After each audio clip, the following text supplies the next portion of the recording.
نے دل سے لیا ہے نام شاہ، جس نے دل سے لیا ہے نام شاہ، جوش میں رب کی رحمت آئی ہے، جوش میں رب کی رحمت آئی ہے۔ شیخ صاحب تھے، انہوں نے بھی حیران ہو گیا کہ دنیا میں کیسے کیسے لوگ ہیں۔ وہ گزرے کہیں سے، نماز کا وقت آ گیا تو پانی کا برتن ڈھونڈ رہے تھے شیخ صاحب کے، پانی نکالیں ہم کنویں سے، وضو کریں اور ہمارے ساتھ جو مرید ہے وہ بھی وضو کریں۔ برتن تلاش کر رہے تھے، ایک لڑکی گزری ادھر سے، اس سے کہا آپ شیخ صاحب، دوسرے کہا آپ کیوں کھڑے ہیں؟ کہا ہم برتن تلاش کریں، ہم نے وضو کرنا ہے، کنویں سے پانی نکالنا ہے۔ اس سے کہا برتن تلاش نہ کریں، پانی میں ابھی نکال دیتے ہیں۔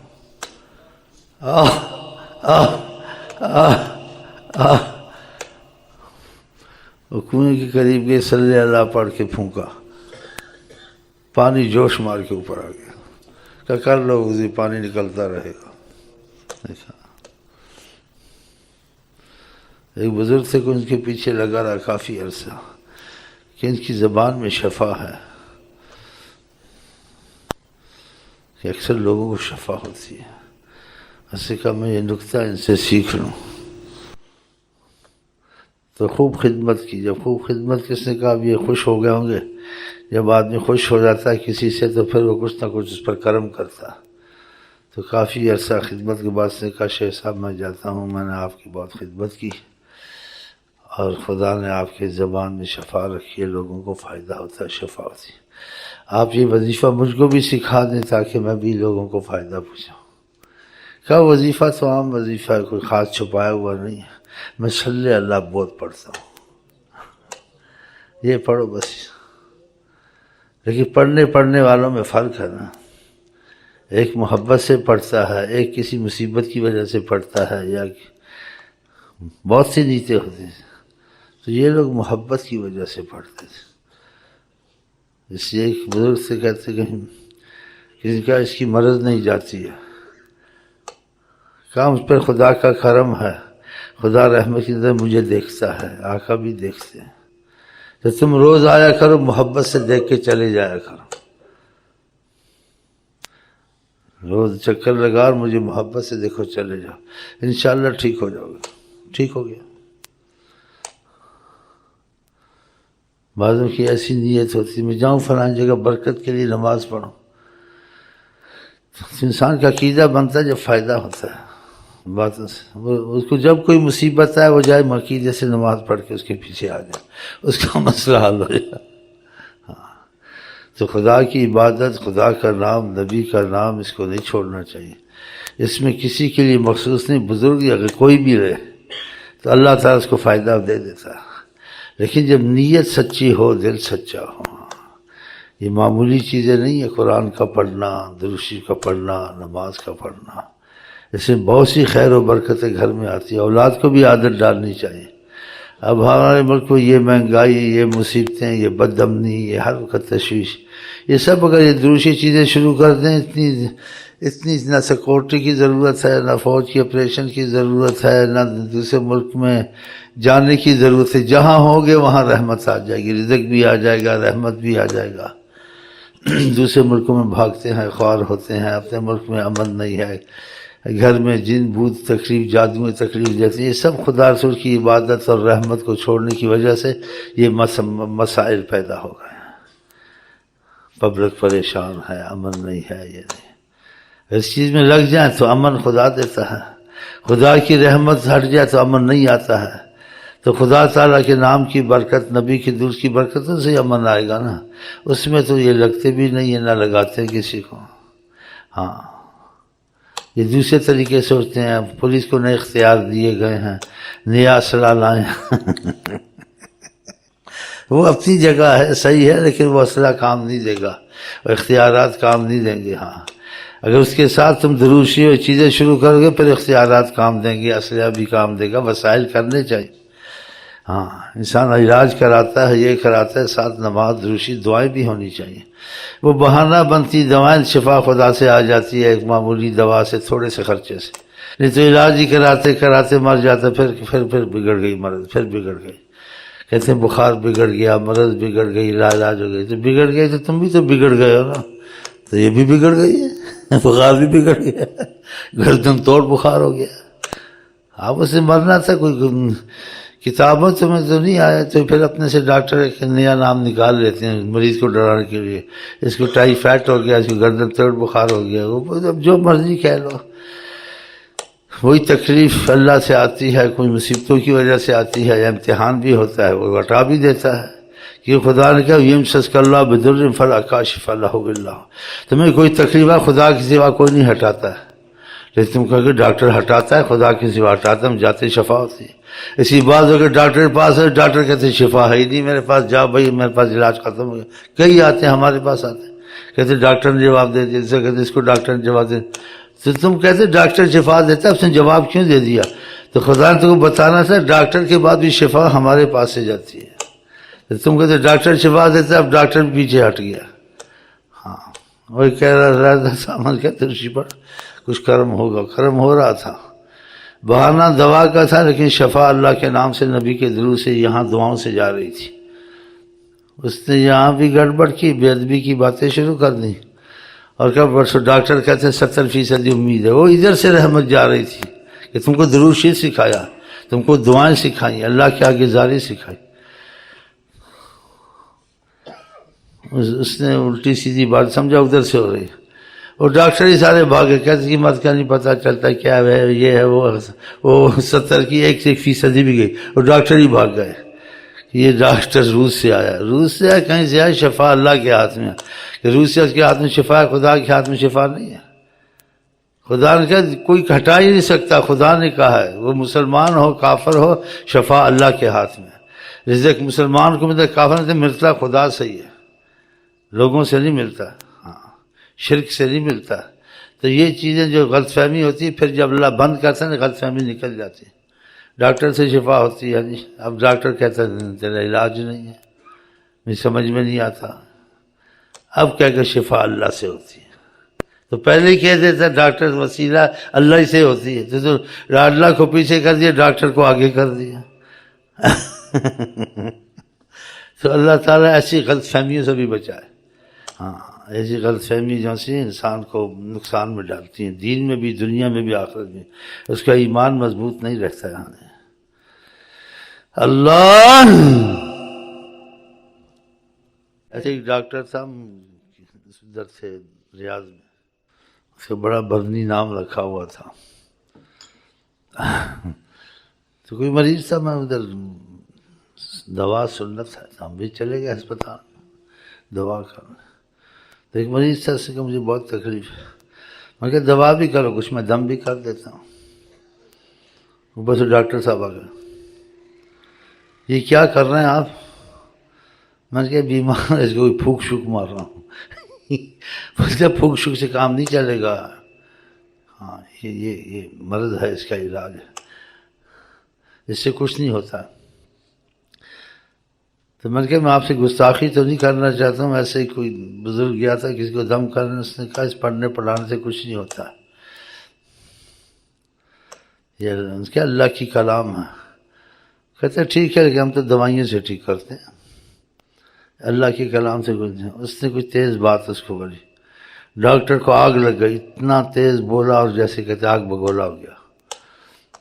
اس سے کہا اللہ کی کلام نہیں اثر کرتی ہے، میری کلام ذرا تیز تم کو بات کی، تم دیکھو تم کیسے جیسے پاگل کی طرح ہو گیا، بولنے لگا، چپ ہو گیا۔ بعض منطقی باتوں سے چپ ہوتے ہیں، تو یہ باتیں بہت غلط ہیں، ایسی باتیں نہیں۔ اللہ کی کلام میں شفا، اللہ کے نام میں شفا، آقا کے نام میں شفا، آقا کے تصور میں شفا۔ ہاں ایک آدمی کسی کے پاس گیا، کہتے بڑی تکلیف تھی، اس کا عقیدہ وہاں سے بنا، کہتے وہ آدمی کچھ خدا سے محبت تعلق رکھتا تھا، اس سے ہاتھ ہی رکھا، اس نے ٹھنڈا سا لیا، کیا کچھ راحت محسوس ہوئی، جیسے آگ کم ہو گئی۔ اور یہ چیزیں ثابت ہیں دنیا میں. ایک کو قاضی کا تھا، نائب تھا، اتفاق ہوا اس کا دانا تھا، یہ جاتا نہیں تھا، اس کا وہ کچھ پڑھ کے پھونک دیا. ہاں جی، وہ علاج کر کے سارا سعودیہ میں تنگ آیا ہوا تھا، بڑا آدمی تھا کوئی محکمے کا. اسی قرآن میں بھی کہا لَعَلِمَهُ الَّذِينَ يَسْتَنبِطُونَهُ مِنْهُمْ، یہ وہی جان سکتے ہیں جن کو مسائل یا جن کو باریک چیزیں سمجھ آتی ہیں. ہاں کہ وَالَّذِينَ أُوتُوا الْعِلْمَ دَرَجَاتٍ، جو علم والے ہیں ایک دوسرے کے اوپر فوق درجہ رکھتے ہیں، برابر نہیں ہوتے ہیں. وہ اس سے زیادہ سمجھتا ہے، وہ اس سے زیادہ. وَفَوْقَ كُلِّ ذِي عِلْمٍ عَلِيمٍ، ہر ایک علم اور ایک علم اس پہ زیادہ رکھتا ہے. ہاں تو پھر یہ فیصلے نہیں ہو سکتے نا، یہ فیصلے نہیں ہو سکتے. نبیوں نے علم کو عبور نہیں کیا تو ہم تم کیا عبور کریں گے؟ تو اس میں جو سمجھ میں آ گئی ٹھیک ہے. تم کو جہاں سے فائدہ زیادہ نظر آئے قرآن حدیث کرو. یہاں سے وظیفے لیتے میں فائدہ بہت ہوتا ہے، تو وظیفے کیا دیتے؟ کوئی نیا قرآن سکھاتے ہیں، نئی اس کو ضرور وہی ضرور جو پڑھتے ہیں وہی، لیکن ان کو کچھ پرہیزیں کچھ آداب سکھاتے ہیں کہ کچھ پرہیزیں ہیں، کچھ آداب ہیں، کچھ احتیاطیں ہیں، وہ تم کرو. یہ جو پڑھتے اسی میں فائدہ شروع ہو جائے گا. ہم کوئی نیا قرآن، کوئی نئی حدیثیں یا نیا چیز نہیں لاتے ہیں، لیکن اس کی ترتیب سب کو نہیں آتی ہے. تو ہم کو بھی ترتیب نہیں آتی، لیکن ہم ترتیب والوں سے ساتھ لگیں تو ترتیب آتی ہے. اب کئی لوگ آتے ہیں چیزیں پہلے ہی سنی ہوتی ہیں، جب ہم سے لے کے جاتے ہیں ان کو فائدہ ہوتا ہے، پہلے ان کو فائدہ نہیں ہوتا تھا. جیسے کہیں سے گزرے کوئی پڑھ رہا تھا، ہم نے کہا تم کیوں بیٹھے ہو پریشان ہو؟ کہا کوئی وظیفہ پڑھ رہا ہوں، مصیبت میں پڑا ہوں. تو اس نے کہا میں بتاتا ہوں. اس بزرگ نے کہا یہ پڑھ لیا کرو. جب بتایا تو وہ پہلے سے وہی وظیفہ پڑھ رہا تھا. اس نے کہا میں یہی پڑھ رہا ہوں، میں نے کتاب میں دیکھا تھا یہی پڑھ رہا ہوں. اس نے کہا کتاب کو چھوڑو، تم نے دیکھا تھا، اب میری زبان سے لیے نہ پڑھو. اب لا الہ الا اللہ پہلے ہی پڑھتے تھے، جب سلسلے سے لیا لا الہ الا اللہ میں کوئی تاثیر، کوئی تیز دیکھی. دروشی ہم پہلے ہی پڑھ، جب سلسلے سے دروشی میں ایک اور دھار دیکھی. ہاں یہ ایسی چیزیں ہوتی ہیں، یہ پھر قائل انسان کو کرتی ہیں، اس کو فائدہ ہوتا ہے. اب ایک آدمی تم کو دوائی دیتا، بھائی دوائی معدے میں جائے گی، یہ ہضم ہوگی، پھر خون میں تحلیل ہوگی، پھر تم کو جا کے ادھر جا کے پہنچے گی جہاں تم کو مصیبت پڑی ہوئی ہے. ہاں تو اس کا وقت لگے گا. وہ کھاؤ گے دوائی خوراک کے ساتھ، پھر اس کے وہ بہت بتاتے ہیں 6 گھنٹے کے بعد اثر ہوتا ہے، 3 گھنٹے ڈاکٹر بتاتے ہیں جی اس کا اثر. بعض کہتے ہیں ہفتے کے بعد اثر شروع ہوگا. ہاں ہاں جب تک وہ خون میں جائے گی ادھر تک پہنچے گی. تو بعض دوائی دیتے ہی نہیں ایسی آپ اس کو کھائیں اور معدے میں جائے تحلیل ہو. وہ ایک پانی کا نقطہ ذرا سا زبان پر ڈالتے ہیں، سر میں درد ہے تو یہاں پانی ڈال دیا، یہ کیا ہے؟ معدے میں درد ہے تو ذرا سا قطرہ ادھر ڈال دیا، یہ کیا ہے؟ کوئی اور تکلیف ہے گردے میں پیشاب کی تو یہاں قطرہ ڈال دیا، یہ کیا ہے؟ لیکن جب آپ کو فائدہ پہنچے گا، آپ کا کہ اس میں بہت کچھ ہے، اتنی مصیبت، دوائیں کھاؤ تحریر ہوتا ہے، ادھر سے ہی کام ہو گیا. تو میں کراچی میں آیا میں، تو ہم بھی تو اپنا راستہ جانتے، یہ تو ہم جانتے نہیں ہیں. تو میں کچھ علاج کر رہا تھا، کسی نے کہا ہوتو پھیتک میتک کوئی بولتے ہیں، میں وہ ڈاکٹر لے گیا تھا، وہ آپ کو دوا دے. میں کہا لے آؤ ہوتو پھیتک لے آؤ، کوئی بھی لے آؤ. تو عبداللہ ہوتو پھیتک والا تھا، بوڑھا تھا پرانا. وہ آیا، اس نے ایسے دیکھا، بس بولا یہ بوتل چھوٹی سی ہے، ایسے قطرہ ڈال لینا. میں چپ ہو گیا، میں کیا اسے دماغ صحیح ہے خراب ہے کیا بول رہا ہے قطرہ ڈالنا؟ وہ دوائی جو میں کھاؤں معدے میں جائے تحلیل ہو.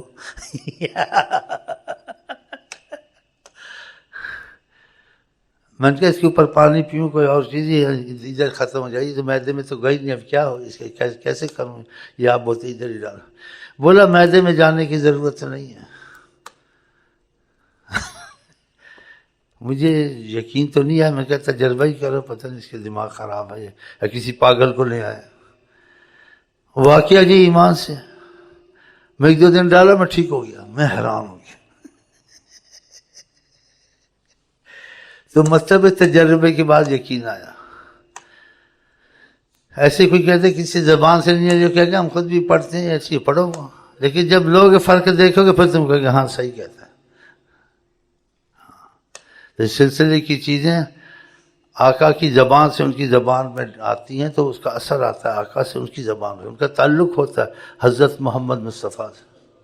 ہاں بڑا مسئلہ پیچیدہ اور باریک ہے، ہاں کہ آقا جی حیات النبی ہیں، ہاں اپنی امت کے والی ہیں، وارث ہیں قیامت تک ان سے۔ تو جن سے آقا جی کی محبت ہے، رابطہ ہے، ان پہ کرم کی اپنا تقاضا کھولا وہ ان کو سکھاتے رہتے ہیں۔ تو ان کی زبان سے جو اس بزرگ کی زبان سے نکلتا ہے اس کا بڑا اثر ہوتا ہے، ادھر سے یہ دھار ادھر سے ہوتی ہے، وہی درود اب اس نے کہا ہے، وہی لا الہ پڑھے اب اس نے کہا ہے، تم قرآن پڑھتے اب اس نے کہا، اب تم کو قرآن میں کچھ اور نظر آئے گا۔ تو یہ سلسلے کی چیزیں جو لے جاتے ہیں اس کی بے قدری نہ کیا کرو۔ اس لیے ہمارے امام طریقہ کہتے تھے کہ ان وظیفوں کو خنزیروں کی گردن میں نہ ڈال دینا کہ دیکھنا کوئی اس کا اہل ہے تو دینا، لیکن جیسے کہتے ہیں انسان کا دل نرم ہو جاتا ہے، اہل ہونا لے جائے فائدہ ہو جائے، ورنہ لوگ پھیرے ڈرواتے تھے پہلے بزرگ، دیکھتے تھے اہل ہے نہیں تو ٹرکا دیتے تھے، خدمتیں لیتے تھے پھر جا کے دیتے تھے۔ تو اللہ تعالیٰ کرے جو تم لے جاتے اس چیز کی بہت قدر کیا کرو۔ ہاں، اور جو یہ اشارہ کرتے ہیں اشارے کا یہی مطلب ہے کہ اللہ تعالیٰ کی سلسلے میں خاص نظر ہوتی ہے، لیکن سلسلے میں سب کو یہ فیض نہیں پہنچتا ہے جب تک کہ وہ سلسلے کے شرائط یا سلسلے سے سچی محبت نہ کرے۔ ہاں، اب ایک کو فائدہ ہوتا ہے دوسرے کو نہیں ہوتا، ایک کو سارے فائدے ہوتے، دین میں بھی فائدہ ہوا، رزق میں بھی فائدہ ہوا، دشمن بھی بھاگ گئے، ہاں جی، مصیبتیں بھی ٹلی، گھر سے جنات بھی بھاگ گئے، جادو وادو بھی ٹوٹ گئے، تو اس کی نیت دل اچھی تھی نا۔ کہ سلسلے والوں کا کیا اصل مقصد ہوتا ہے کہ تو وظیفے لے، یہ لے، سب لے، لیکن تو بن جا غلام مصطفیٰ دل سے، بس۔ ہاں، پھر یہ آئیں، ان کا مقصد یہ نہیں ہوتا کہ کچھ اور ہوتا ہے، یہ ہوتا ہے ہاں، تو بن جا غلام مصطفیٰ، تو پھر تیرا وہ کیا شعر ہے، اہل طریقت جیتے ہیں عشق نبی کے لیے، کہ تو اب جی حضرت محمد مصطفیٰ کی محبت میں، زندگی ان کے نام پہ کر دے، بس جیسے انہوں نے کہا تھا ویسے زندگی گزارنی ہے، نہ زمانے کو دیکھنا، نہ لوگوں کو دیکھنا، مفاد کو دیکھنا، جو وہ کہتے ہیں ویسے ہی کرنا ہے۔ وہ نمازوں کو پسند کرتے تھے، نمازیں پڑھ، نفلیں زیادہ پسند کرتے تھے، جو وہ چاہتے ہیں تو ویسے ہی کر۔ ہاں، جیتے ہیں عشق نبی کے لیے، یہ ہوتا ہے۔ اگر آپ کا دل ایسا ہو جائے کہ حضرت منصور محبت کا معاملہ کرنا چاہتے ہیں، نیت کر لی ہے، تو پھر جو نیت جس کام کوئی کرتا ہے تو اس کام کو چھوڑتا ہے، پھر وہ سچا نہیں چھوڑتا، پھر آپ کو فائدے خود ہی پہنچے گا، یقین تم کو فائدے جو سی ہو تمہارا یقین بن، باتوں سے یقین تو نہیں بنتا، باتوں سے جوش دلا جذبہ یقین آیا پھر چلا گیا، لیکن جب فائدہ ہو جاتا ہے اس کو یقین آ جاتا ہے میرے ساتھ ہوا ہے ایسا، میرے معاملے بنے ہیں، میری مصیبتیں ٹلی ہیں، ناممکن کام میرے ہوئے ہیں، نبی کریم سے محبت کے معاملے میں کچھ دیکھا بھی ہے، تو خبر کا اور تجربے کا اور مشاہدے کا بڑا فرق ہوتا ہے، زمین آسمان کا یقین کا۔ آقا جی نے بھی فرمایا لیس الخبر کالمشاہدہ، ایک چیز کا سننا اور ایک چیز کا دیکھنا ایک نہیں ہوتا ہے۔ ہے طریقت کا راستہ ہونے کے لیے، ہے طریقت کا راستہ ہونے کے لیے، جو کہ جیتے عشق نبی کے لیے۔ اور ہم آپ کو کہتے ہیں السلام علیکم ورحمۃ اللہ وبرکاتہ، آئی لو یو، آپ کیا کہتے ہیں؟ پھر ملاقاتیں ہوں گی، چلو۔